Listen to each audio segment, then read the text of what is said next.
seorang humas itu sering masuk ke dalam konteks, pekerjaan komunikasi pemasaran. Jadi ada beberapa skup pekerjaan yang sebenarnya orang-orang lulusan humas itu engage di dalamnya. Either corporate communication, either public relation, which is actually the same with corporate communication, either government relation, that you have to develop relationship with government. Kedua, media, social media strategies, dulu namanya media relation, berhubungan dengan wartawan atau media digital sekarang, yang lebih tepatnya. Lalu ada juga namanya branding dan juga komunikasi pemasaran. Nah, dalam melakukan komunikasi pemasaran, terdapat etika-etika yang sebenarnya kita harus tahu gitu ya. Jadi dalam etika itu adalah bagaimana seorang perusahaan melakukan etika targeting. Jadi targeting adalah bagaimana seorang itu memasarkan produknya dan ada target-target tertentu gimana orang itu tahu produknya, memakai produknya, kemudian membeli atau repeat order atau mungkin rejected atau refusing ya. Jadi ketika orang misalnya, Toyota melalui grup Astra menjual, mobil-mobilnya, mereka punya target tertentu dalam memasarkan produk khusus, yang disampaikan melalui komunikasi pemasaran ya.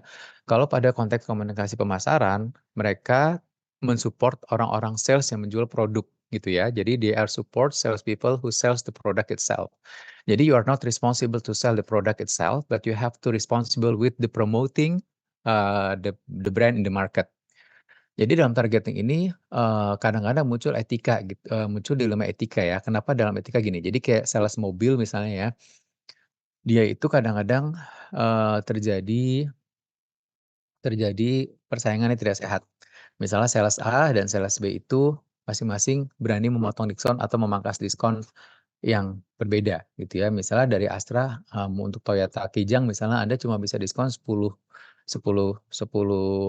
juta. Tapi yang satu ini karena dia pengen, targetnya tercapai gitu ya, target sales-nya tercapai, dia, melakukan tindakan yang kurang beretika, misalnya dibandingkan sales lain, dia akhirnya melakukan diskon 11 juta gitu misalnya ya.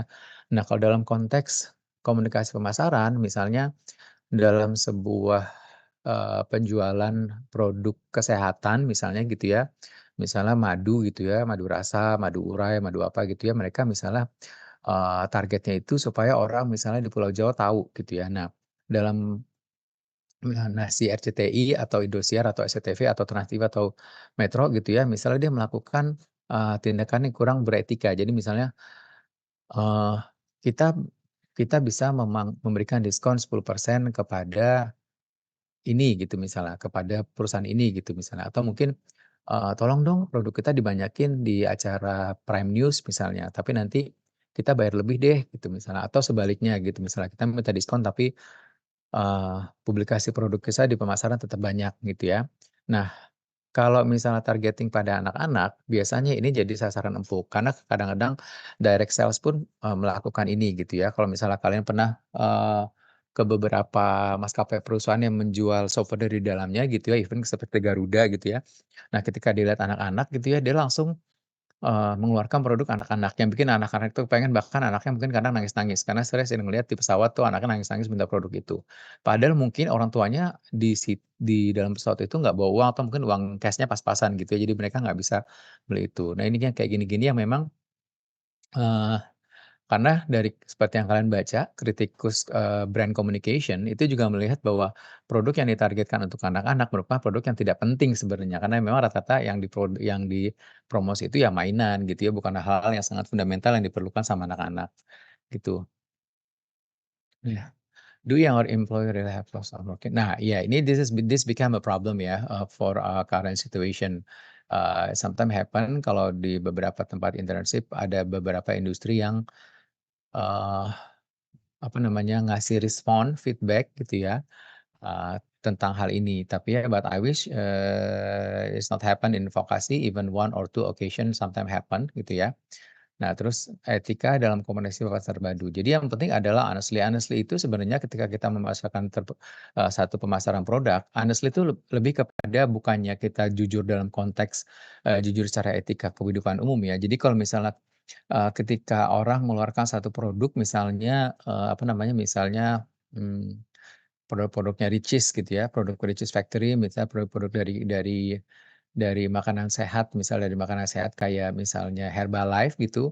Nah, yang dimaksudkan kejujuran ini adalah bagaimana dia secara jujur mempresentasikan apa yang ada, di dalam produknya itu. Misalnya angka kecukupan gizinya itu harusnya 12 misalnya, tapi dia tulis, 15 supaya orang lebih tertarik, "Oh, ini angka kecukupan gizinya tinggi nih, ayo kita beli produk ini." Terus gulanya misalnya 0,10%, tapi karena consider itu adalah susu diet gitu ya, jadi si Herbalife misalnya membuat itu jadi 0,05 supaya orang tertarik. Nah, sebenarnya kejujuran-kejujuran seperti itulah yang sebenarnya di-upload untuk etika komunikasi pemasaran. Perbandingan gitu ya, if you want to make a comparison with other product which actually same with your product, do like a honest dalam arti ketika si misalnya Denko mau bandingkan sama SGM ya, Anda harus membuat etika tersendiri gitu ya. Etika tersendiri itu maksudnya jangan membuat perbandingan-perbandingan yang menyesatkan. Misalnya, "Oh ya kita mah kandungan susunya lebih banyak, si Denko, si SGM nggak ini, si Bebelac, nggak terlalu ini." Nah jadi itu ada perbandingan-perbandingan yang pelanggaran dalam etika gitu ya.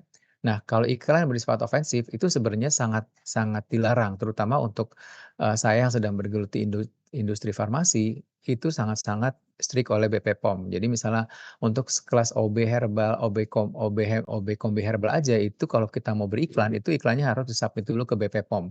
Ketika BPOM melihat bahwa, sesuai dengan konteks etik, itu iklannya boleh di-launching ya. Nah bicara garansi dan jaminan juga ini satu hal yang sangat-sangat harus diperhatikan dalam etika komunikasi pemasaran. Karena apa? Karena memang pemberian garansi ini sensitif ya, kalau pemberian garansi ini sensitif sensitif dan jaminan. Misalnya kalau kayak grupnya Astra atau grupnya Honda itu memberikan jaminan hingga 10.000 kilometer oli gratis misalnya gitu ya, itu harus dilakukan benar-benar oleh mereka. Karena kalau enggak, itu akan melanggar satu etika branding atau pemasaran yang udah dijanjikan di depan. Nah, kalau masalah tuntutan harga, ini actually war price ya, jadi kadang-kadang terjadi war price, di mana-mana ketika orang melakukan tuntutan harga, dan orang tuh akhirnya, kadang-kadang melakukan tindakan yang tidak etik karena membandingkan harga satu dengan lainnya. Karena kita kadang-kadang sebagai pembeli, misalnya kita lihat di depan gitu ya, "Oh, kopi ini lebih murah, kopi ini lebih mahal." Padahal beda sedikit, akhirnya kita melakukan aksi tuntutan harga yang memang, kadang-kadang diinginkan oleh pembeli gitu ya. Nah, testimonial, you can do scenario or without scenario. Jadi kalau testimonial ini, lebih kepada sebenarnya how people recognize and admitted your product gitu ya dalam komunikasi pemasaran terpadu.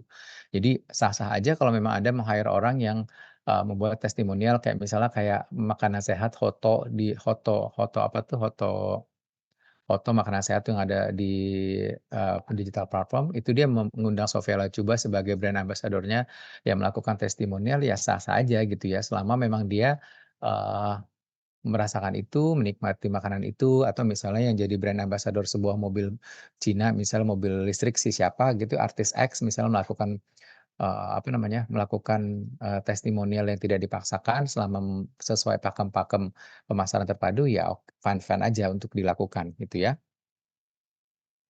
Nah, kalau dalam PR sendiri, ini, kalau kita tadi misalnya bicara tentang pemasaran terpadu, marketing mix gitu ya.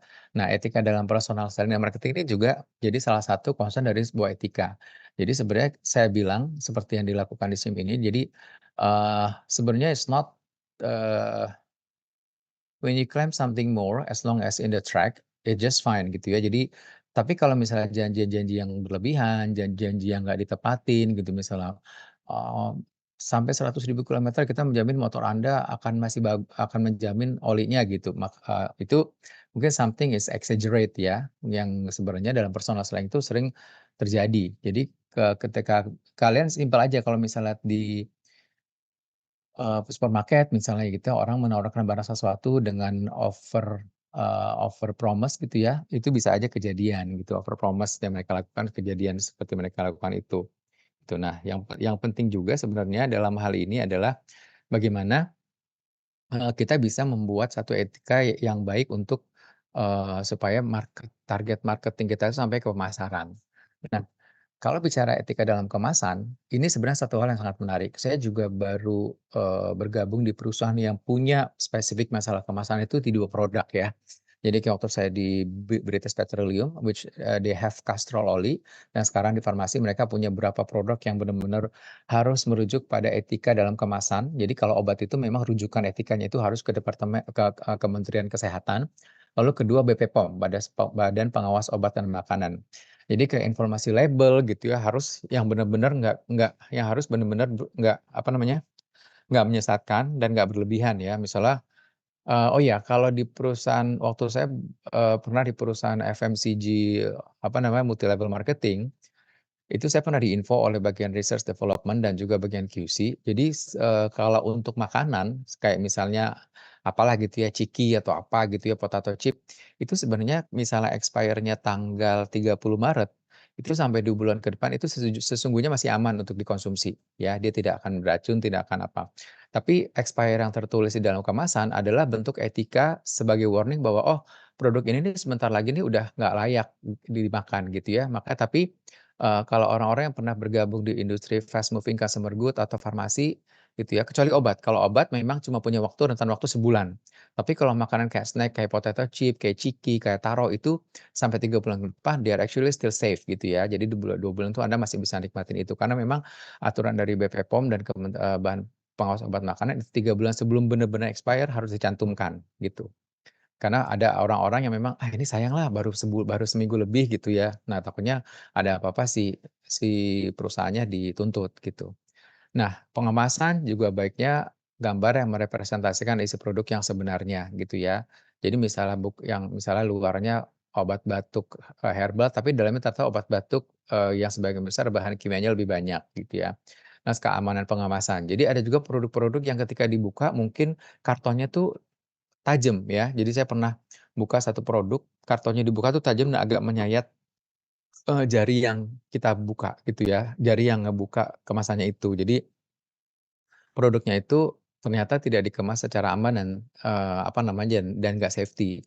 Jadi etika dalam kemasan juga benar-benar diperhatikan bagi seorang, communication gitu ya. Karena gini, walaupun kita bukan di bagian yang berhubungan dengan branding, tapi kadang-kadang the last approval penempatan logo, font, tata kalimat dalam satu kotak itu harus di-review oleh public relation atau corporate communication. Makanya kita harus tahu etika dalam kemasannya.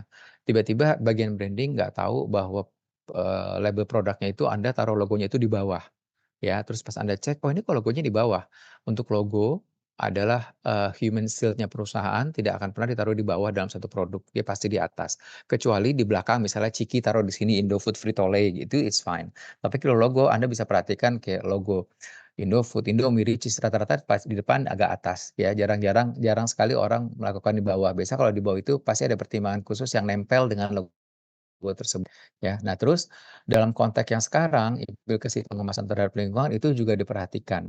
Perusahaan-perusahaan yang sangat memperhatikan Sustainability Development Goals atau SDGs itu benar-benar memperhatikan bahan pengemasan yang tes pengemasannya sangat ramah lingkungan gitu ya. Jadi ketika didaur ulang bisa, untuk kepentingan orang lain bisa gitu ya. Kayak, ban radial Goodyear itu ya, Goodyear di Bogor itu setahu saya bahannya itu bahan-bahan yang mudah di-recycle untuk dibuat something new gitu ya. Jadi bisa buat tas, dibuat apa dibuat apa. Jadi etika dalam pengemasan branding juga sebenarnya bisa diperhatikan dalam hal tersebut. Nah, branding strategi ini juga lebih kepada, moral yang mengikuti karena gini, ketika branding itu di-launching, orang bagian hukum, bagian legal itu juga harus dilibatkan karena dia akan merujuk kepada etik di pasaran gitu ya. Jadi ketika etika promosi penjualan itu di-launching, eee, itu harus sesuai dengan apa-apa yang dibuktikan. Jadi kalau misalnya Anda mau memberikan bonus gitu ya, temukan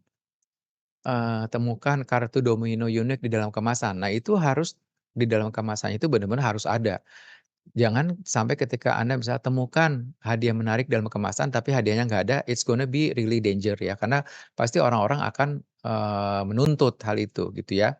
Nah, tanggung jawab utama bagi perilaku etis adalah memang, di peran komunikasi pemasaran. Jadi kalau memang kita bisa, melakukan timeline gitu ya, Gimana sih cara melakukan promosi penjualan dari awal sampai tengah promosi sampai akhir dan kelihatan result-nya, itu harus dibuat timeline-nya. Jadi ketika orang melakukan promosi penjualan, promotornya harus melakukan, promosi yang benar-benar baik sesuai timeline yang ada, gitu ya. Brand promising itu benar-benar melakukan, apa yang namanya dijanjikan oleh perusahaan, ya. Jadi nah sekarang ini brand promising, itu adalah, ini lagi hits ya, brand promising lagi hit, it means like, sekarang ini orang udah sangat peduli dengan apa yang namanya, green marketing. Makanya apa-apa tuh sekarang di berbagai macam perusahaan itu eee,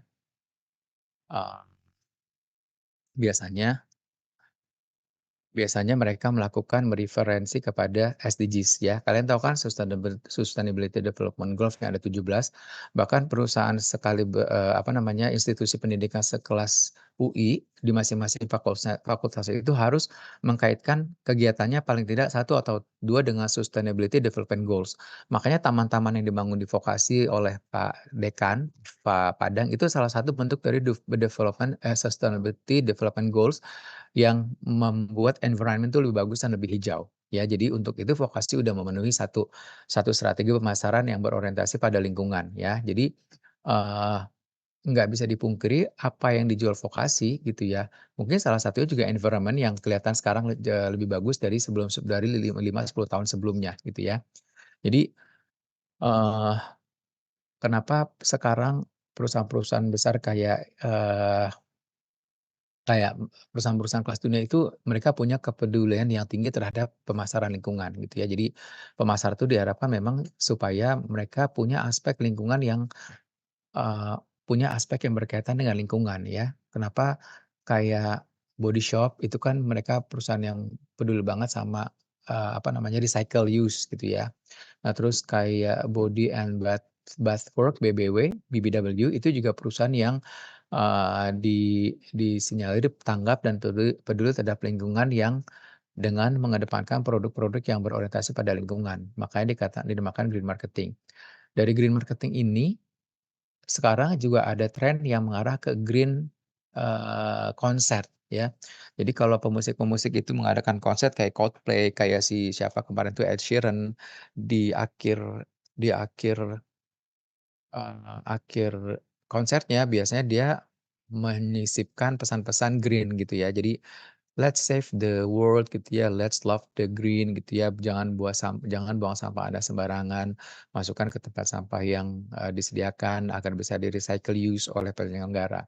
Jadi itu yang masing-masing disampaikan oleh, ini sekarang gitu ya.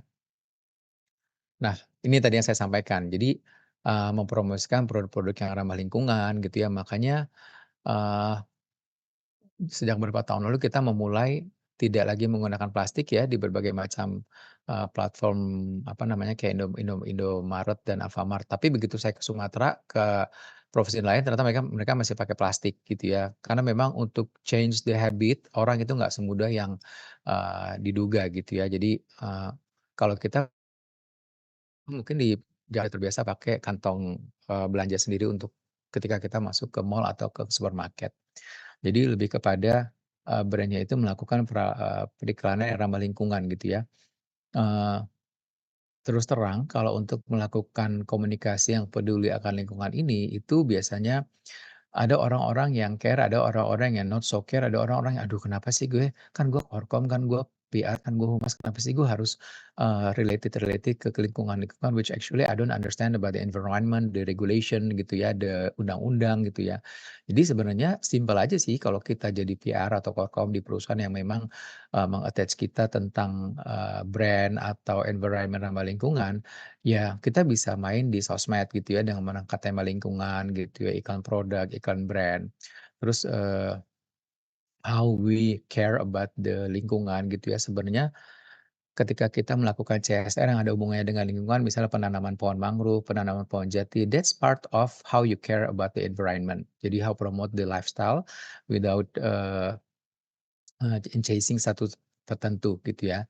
Nah kalau udah begini kan kita bisa menampilkan citra perusahaan yang yang punya tanggung jawab dengan lingkungan. Karena Kalau untuk perusahaan-perusahaan yang sifatnya terbuka, di akhir tahun atau awal tahun dia bisa diminta pertanggungjawaban, sejauh mana sih kamu peduli sama lingkungan dan apa yang sudah kamu lakukan untuk kepedulian lingkungan ya. Jadi untuk PR, Korkom kalian yang nanti misalnya internship atau bekerja di perusahaan yang TBK yang mensyaratkan harus peduli lingkungan gitu ya, kalian sudah tahu dari perkuliahan hari ini bahwa sebenarnya, eee, sebuah perusahaan TBK itu memang diharuskan untuk dipaksa melakukan kegiatan yang sifatnya peduli lingkungan dan pelestarian alam gitu ya. Nah, ada brand reputation, ini namanya The 3M's Reputation Management ya, ini saya ambil dari, Pak Renal Kasali gitu ya. Jadi tanggapan terhadap kemasan yang seperti tadi saya jelaskan di depan bahwa sebenarnya kita bagaimana sih, yang udah tanggap gitu, udah terhadap ini gitu ya. Terus kemudian, eee, program tanda persetujuan it means kalau misalnya, eee, produknya itu udah ramah lingkungan gitu ya, kalian ada udah denger nggak kalau si Body Shop itu tutup, mau tutup gitu ya? Iya Mas, katanya yang di luar Mas. Iya, yang di luar ya. Padahal kan mereka sangat care tentang environment ya, Noval ya, bahkan mereka tuh nerima botol-botol bekas mereka untuk didaur ulang gitu ya. Nah mungkin it is also related to the habit ya. Jadi, eee, sebenarnya gimana orang-orang itu terbiasa dengan, program ramah lingkungan di satu tempat gitu. Tapi kalau misalnya di Indonesia sendiri terus terang, selama saya berkecimpung di industri, perusahaan-perusahaan yang care dengan lingkungan itu memang perusahaan-perusahaan yang dipaksa oleh pemerintah dalam konteks TBK harus punya laporan tentang keberlanjutan lingkungan gitu ya. It's really so sad gitu ya, jarang sekali ada swasta-swasta non TBK yang, eee, care sama lingkungan. Kalaupun misalnya dia care sama lingkungan, biasanya, eee, apa ya, bukan keterpaksaan ya, eee, they did is not because it's just like habit gitu ya. Jadi, aduh kita ini memang harus diminta Kementerian Lingkungan Hidup kayak dulu di perusahaan saya, Asia Pulp and Paper di Riau itu care terhadap lingkungannya tuh tinggi, sampai dia punya satu perusahaan yang menunjukkan ke pemerintah bahwa kita tuh benar-benar care tentang restorasi ekosistem di Riau, namanya RER gitu ya, Restorasi Ekosistem Riau. Nah, itu tuh sampai dibentuk supaya memperlihatkan ke Kementerian Kehutanan, Lingkungan Hidup bahwa, April, andalan Papriol and Paper yang sehari-harinya memang dalam konteks tertentu melakukan pembabatan hutan di hutan mereka ya, bukan hutan bebas ya, itu punya, care dengan lingkungan gitu ya. Nah, saking care-nya juga tuh hewan-hewan yang ada di Riau itu, yang di bawah, April itu dia pelihara. Jadi ada satu namanya, eee, harimau. Harimau tuh udah kurus banget waktu waktu itu kita tangkap terus kita tangkap terus kita, piara sampai bagus, sampai sehat gitu ya, terus kemudian dilepaskan lagi ke tengah-tengah hutan. Itu sebenarnya satu bentuk, kepedulian dan itu kita laporkan ke Kementerian Lingkungan Hidup. Karena binatang apapun, hewan apapun yang dalam hutan kita, yang berkeliaran di hutan kita, itu tidak boleh dibunuh sekalipun itu ular, harimau, atau sebagainya, kecuali when they attack you, gitu ya. Nah, di pembelian ini adalah satu simpel branding etika yang memang digunakan sebagai alat untuk promosi produk yang peduli terhadap lingkungan. Kalau misalnya kalian ke mall-mall misalnya, "Permisi Kak, kita, dari apa sih, apa tuh yang saya tiap bulan dipotong di kartu kredit saya untuk PBB yang bidang lingkungan itu." Nah itu ada namanya ini yang satu yang dinamakan program tempat pembelian gitu ya. Nah dari the 3M Reputation Management ini adalah sesuatu starter yang memang ketika Anda melakukan promosi kemasan, branding approval, dan juga buying itu semuanya, harus berlandaskan pada etika bisnis brand reputation gitu ya. Kalau misalnya Anda lihat di sini, eee, etika dalam kemasan ya di sini ada desain, ada value, ada strategi, logo, marketing, advertising, identity, itu semuanya dibuat dari desain ya. Dari desain itu kemudian dibuatlah desain yang punya value, terus strategi untuk memasarkannya itu bagaimana, kemudian ditaruh logonya itu yang cocok di mana, lalu dipasarkan ya oleh tim marketing dan di-advertising-kan di berbagai macam platform digital ataupun televisi konvensional. Ketika identity project itu sudah dikenal, maka akan didapat trust ya, trust. Makanya ketika, kalau kalian dengar kata-kata rebranding, relaunching, itu sebenarnya adalah bentuk refreshment dari pembetulan etika. Kadang-kadang ada beberapa Ada beberapa perusahaan yang sebenarnya dia memperbaiki etikanya gitu ya, etika produk, etika branding, tapi memakai kata-kata relaunching atau reproduction atau rebranding gitu ya. Supaya kata-katanya terdengar soft gitu ya, terdengar lebih sopan, terdengar terdengar lebih polite gitu. Hingga akhirnya mereka membuat itu gitu. Oke, sampai sini ada pertanyaan? Sebenarnya kalau di offline lebih menarik nih. Saya mau, nanya tentang soalnya ada kasus beberapa waktu belakangan itu baru ada kasus gitu, tapi nggak terlalu ke-blow up sih tentang Sosiola, Mas. Jadi Sosiola itu kan Gusiola dia ya? Mhm, dia make teknik yang kayak The Body Shop itu kan, recycle and mhm. reuse gitu buat jadinya orang, banyak yang kayak bawa sampah buat nukar poin gitu, tapi kayak surprisingly itu tuh dia nggak nge-recycle, jadi cuman kayak recycle tapi ternyata Oh baru iya? tahu, baru keli kalau dianya nggak ngolah sampahnya sendiri itu. Itu Iya kayak iya iya. dan dari sosial sendiri setahu saya nggak ada yang kayak secara resmi say sorry atau gimana, kayak kesannya nipu gitu sih. Tapi kalau kayak gitu Iya, tuh berdampak banget nggak sih Mas maksudnya kira-kira? dampaknya ke mana maksudnya? Apakah emang bakal ngaruh banget ke customer-nya atau gimana? Soalnya walaupun emang kayaknya ada yang lumayan kecewa dengan tindakannya, tapi tetep bakal balik lagi gitu loh. Iya itu maksud saya. Oke, Din. Jadi, pertama, kadang-kadang gini, ketika Sosiola itu berada di bawah satu kementerian atau, direktorat jenderal yang mengharuskan dia melakukan kegiatan itu, kadang-kadang perusahaan itu cuma, "Udahlah kita bikin aja, supaya kelihatan sama kementerian itu kita udah bikin, tinggal posting, ini buktinya kita posting, ini buktinya kita melakukan ini." Nah, pada pelaksanaannya saya juga sering lihat tuh perusahaan kayak gitu, perusahaan ada teman saya di kantornya ya kayak mungut-mungutin sampah, tapi terus nggak tahu alokasi sampahnya itu diinikan ke mana, kira-kira gitu kan ya, Din, ya? Iya Mas, soalnya itu pun ketahuannya karena kalau nggak salah ada orang nge-email gitu loh, nge-email sosialnya buat nanyain ini tuh recycle ke mana, terus ternyata Nah, iya. baru Iya, jadi dijelasin itu cuma dipindahin. iya. Nah, kalau cuma dipindahin itu sebenarnya, dia perlu koordinasi yang lebih baik lagi dengan respek itu sampai ending-nya itu kita di Korkom udah mikirin. Kita kontak NGO yang bisa nerima sampah kita dan mereka memilah-milih, sampah mana yang recycle dan yang enggak. Tapi biasanya kalau ketika kita melakukan aksi sosial pemungutan sampah yang recycle dan non recycle, itu kita sudah bilang dari awal, teman-teman itu udah dibilang dari awal. Tetapi kalau untuk kasus Sosiola sendiri sebenarnya dia rugi. Ruginya apa? Dengan bentuk sosial media yang sekarang semakin masif, itu kan orang cepat ketahuan ya, Din, ya, dengan kejadian tersebut kan akhirnya orang tahu si Sosialnya kayak setengah hati gitu melakukan recycle use gitu kan. Nah sebenarnya yang terganggu sih etika brand reputation mereka, gitu. Jadi kan jadi capek kerja 2 kali, harusnya dia punya tujuan bagus, me-recycle sampah sampai selesai gitu ya, terus akhirnya dia punya kerjaan lagi, aduh gue harus ngebenerin dan membuat klarifikasi, ngebuat rilis, ngebuat penjelasan di sosmed gitu kan. Jadi kerja 2 kali dan akhirnya orang melihat, bentuk yang tidak profesional. Ketidakprofesionalan itu bukannya tidak mungkin terbaca oleh vendor, mitra bisnis, atau customer. Kalau di beberapa negara yang misalnya customer-nya sensi, ih ternyata dia cuma pura-pura doang. Misalnya customer-nya itu orang-orang yang peduli terhadap lingkungan, terus mereka akhirnya melakukan soft boycott dalam arti nggak beli gitu misalnya, itu kan jadi danger. Jadi sebenarnya yang penting dari satu kegiatan yang dilakukan seperti Sosiola, nanti kalau kalian magang, internship, atau kerja, pasti